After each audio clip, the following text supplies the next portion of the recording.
احلى تتبيله للفراخ المشويه. هتجربوا الطريقه دهيت ان شاء الله باذن الله، مش هتجيبوها من بره تاني. طعم تحفه والريحه. قبل ما نبدا الوصفه كده صلى على الرسول ونشوف عملنا الفراخ الحلوه دي ازاي مع بعض.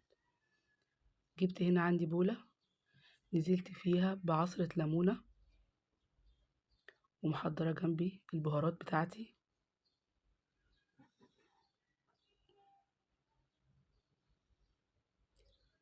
نزلت هنا بحوالي 3 فصوص من الثوم. ده توم انا مخزناه، وعليه شطه حمراء. طبعا الشطه الحمراء هنا اختياري. نزلت بنص معلقه من الكزبره، نص معلقه من الكاري، نص معلقه صغيره من البابريكا، ونص معلقه صغيره شطه حمراء. طبعا الشطه برضو هنا اختياري. نزلت بمعلقتين صغيرين بس مليانين كده من بهارات الفراخ. معلقه كبيره عسل ابيض.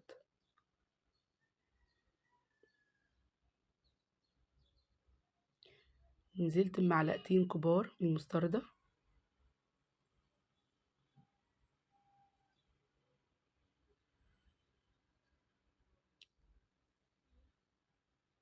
مكعب ماجي.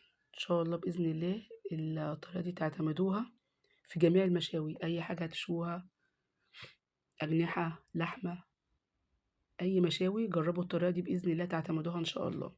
هنا نزلت بحوالي 3 معالق كبار من الزيت، وطبعا رشه ملح بسيطه.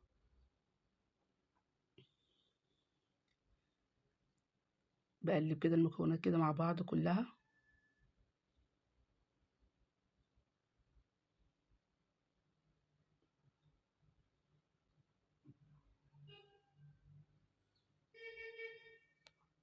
بعد كده جبت الوراك. انا هنا مستخدمه في الوصفه دي وراك، طبعا حسب استخدام كل عنده اجنحه يعملها، اللي موجود عندكم هتعملوه. انا كان عندي وراك غسلها كويس قوي ومفتحاها زي ما انتم شايفين. الوصفه دي انا اشتغلت هنا على طول بالفراخ بتاعتي، ما استنيتش. عايزين تسيبوها في التتبيله تمام، انا اشتغلت بيها على طول وطلعت تحفه برضو. مسبتهاش في التتبيله، على طول اشتغلت بيها. طبعا هنا في كمان رشه زعتر، بس ما اتصورتش في رشه زعتر. هنا تبلت هنا الفراخ بتاعتي كلها زي ما انتم شايفين. جبت الشبكه بتاعتي، رصيت عليها الوراك. طبعا محضره الفرن على اعلى درجه، تاخد حوالي من ساعه ونص لساعتين الا ربع. هتدي ريحه ولون تحفه للفراخ. كان هنا في بقى تتبيله نزلت كده بيها عليها.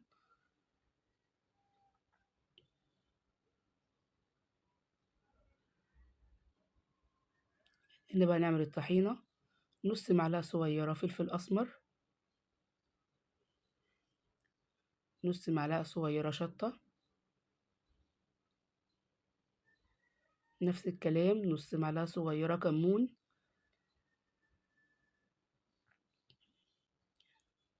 كوبايه صغيره من الزبادي،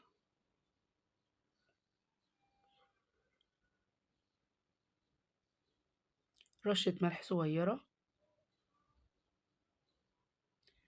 بنزل بحوالي 3 معالق كبار من الطحينه.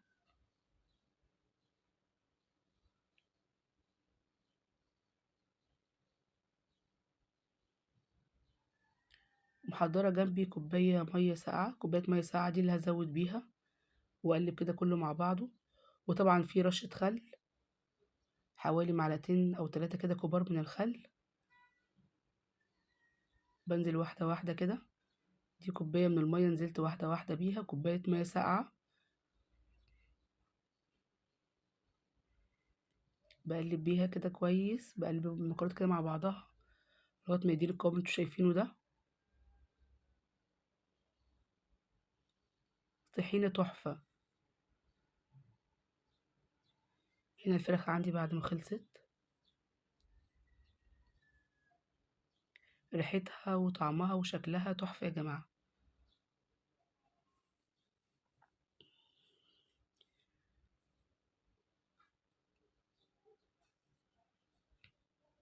عملت جنبها طبق سلطة خضرا والطحينة اللي عملتها معاكم، وطبعا عيش بلدي أو رز مكرونة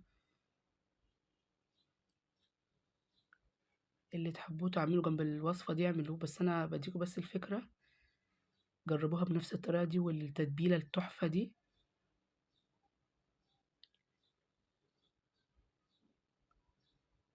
يا ريت بقى لو الوصفة عجبتكم لايك وشير واشتراك في القناة. السلام عليكم.